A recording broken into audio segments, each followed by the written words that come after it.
Welcome to the second review of the evening. Up this time is a game called FoxyLand. Um, you play as Foxy Fox. Um, yes, clever. Mm-hmm. Hmm. 10 out You of know, 10, best naming. yes. Um, as he must platform and get through obstacles in order to rescue his girlfriend Janine. Odd bit But of that's not a pun at all. right, like, um, I think it's about 27 levels he has to get through. In order to 36 and 3 well, Halloween stages. well, sort of. Like it's like 27 initial levels, and then it's a pack of bonus levels, and then Halloween levels. Well, Like, I got through 27 and I didn't get to the end, so. huh? Weird, because I could access like level 28 before completing the main quest. Like, I don't know what that's about. And like the achievements on the Steam version, at least, are 27 achievements for 27 stages. Maybe that's something that got tweaked for the console release. I Maybe. don't Perhaps. like. Yeah, because Foxyland is a game that I'm wagering originated from mobile. Because the way it's laid out on PC, you know, it's got that touch to start. That's kind of a big giveaway. Yeah, it does not have that on the Switch, even though the Switch has a touchscreen functionality. I mean, it probably works. Oh no, it doesn't. Well, so yeah, the Switch version has no touch functionality. Well, here's the thing. Neither does the PC version. My laptop has a touchscreen. Like, I tested it with a couple of games and they worked. Not with this one. Like, I touched the button and it didn't work. Not that I would actually use a touchscreen to. Oh yeah, it would be awful. Even with a controller, even for a platformer with as simple controls as left, right, and jump, and you can jump in the air, which is what this has. Doing that on a touchscreen is a bad idea. Yeah, but like I said, that's kind of an indicator of where this came from. There are other tells, like the size of the level. They're fucking microscopic. Like, yeah, pretty much. You know, some of them are bigger than others. Right, but none of them are all that large. Not like console level large. Like, this is portable gaming large. You know, or small or sized, however you want to put it. Like, and the other big giveaway is the 3 stars. Yeah, every level being graded on 3 stars, which, okay, so the goal of the game is to get through every level. To open the door to the shack to the next level, you have to collect a number of gems. And then along the way, you also have to collect a number of fruits, which look mostly like cherries. Which how many you get seems to be the primary determiner of your star ranking for the level, because I have gotten hit and still gotten 3 stars. As long as I got all or more of the fruits. There are fruits lying around the level. Some of them are in trees. A lot of them are just on the ground or in the air. There is one other control. If you're on a thin platform and press down, you can fall through it. That works even when you jump. Like, yeah. It's been needed exactly, I think, maybe once, and has been problematic more than once. Yeah. Okay. So additionally, sorry. Yeah, I think we should talk about the main design flaw of this game, and it's that fucking down look, because it is way too easy to dead zone.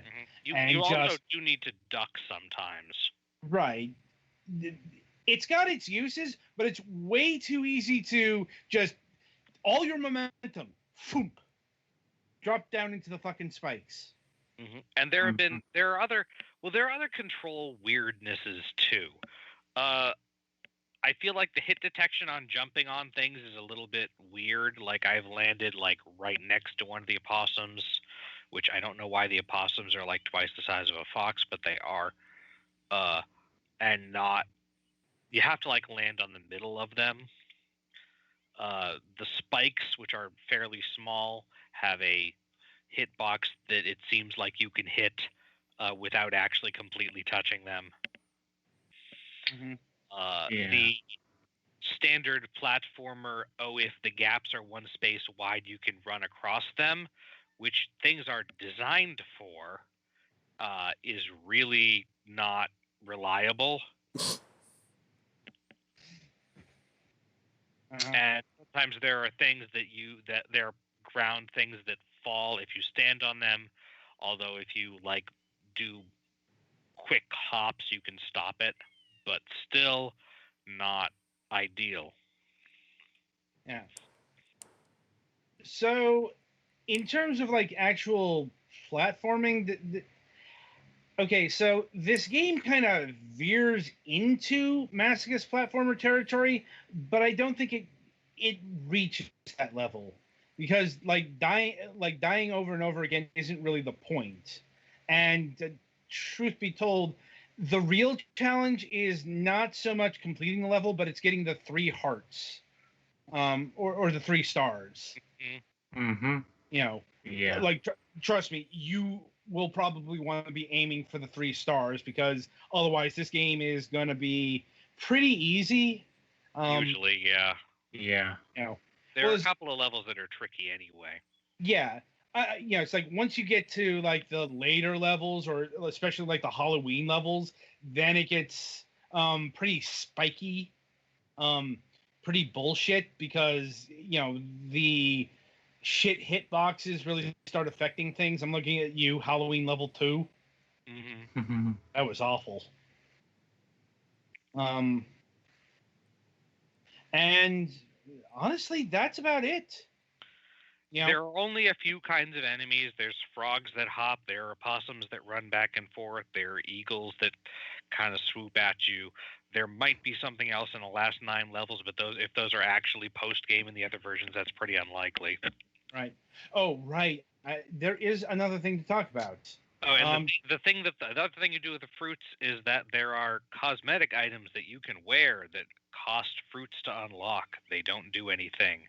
Just if you want Foxy to be wearing pants or a Robin Hood hat or something, those are options. Yeah. And that factors into pricing because, well, we've got a few pricing models here. On mobile, I'm looking at the iOS version. The game is free, but there are in-app purchases, and they are cherries. You can get 250 cherries for 99 cents, 750 cherries for $1.99, and 2,000 cherries for $3, $2.99. 2,000, I think, is about what you need to unlock everything in the game. And you're not going to get that many just by playing through the game. Not close. No. The first thing costs 25. The second thing costs 75. Third thing costs 150.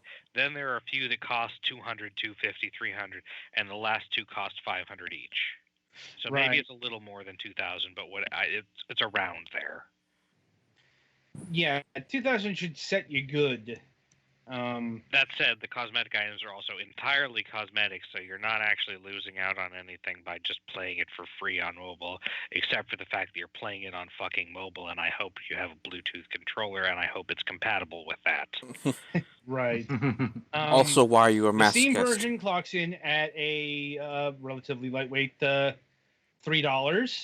You know, no DLC and no DLC purchases with any PC or console versions. You have to get your berries the old-fashioned way, grinding for them. Mm-hmm. You know, and the console version, well, you know, I'm looking at the Switch version, and it's on sale right now for $3.74, but regular price is your standard Rodalikia $5, $4.99. Like, So yeah, we've got a few different, we've got a price discrepancy here. Switch might be the best thing to play it on, but $5 is like the absolute maximum I would ever pay for this, probably. Right. I'd probably rather get it on sale just because it's a very simple game. Does not really bring anything particularly new. Oh, there is music. It's pretty normal hoppy boppy platform music. It's pretty forgettable. Yeah. Yeah. Again, not bad, but like not particularly good in any noticeable way. Which once again kind of describes the game itself. It's another Radalaikia special. It's an inoffensive 8-bit looking and sounding, maybe platform game, maybe in a different genre there, but it's pretty short, pretty simple. It's not bad, but it's not necessarily good either. It's so okay, it's average. And I know that's not usually the fault of Radalaikia because they're the porters of these, not the developer. 9 times out of 10. Aside from not picking higher quality things to port, but I mean, yeah, the game does. I think this is a game that's good enough that it deserves to be on the Switch. Yeah, I'm just saying that this is the kind of game we expect from them because we've covered so many of their games, and well, not for nothing, but we'll continue to do so. Because, well, they continue to make their codes available. Yeah, also, fucking spoilers, this game has a sequel. We'll be covering it in a few weeks. Yep.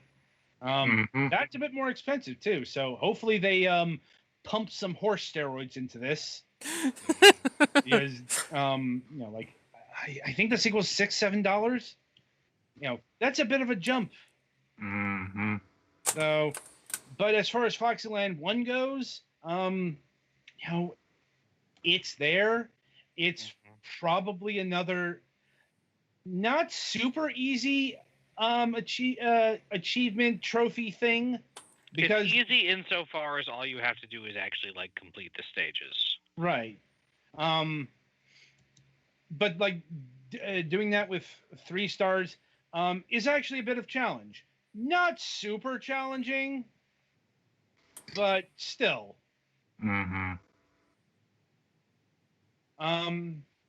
So yeah, that's FoxyLand. So be sure to tune in after the break, as Petty Fan will be reviewing a game called Null Drifter for the PlayStation 4, and only he.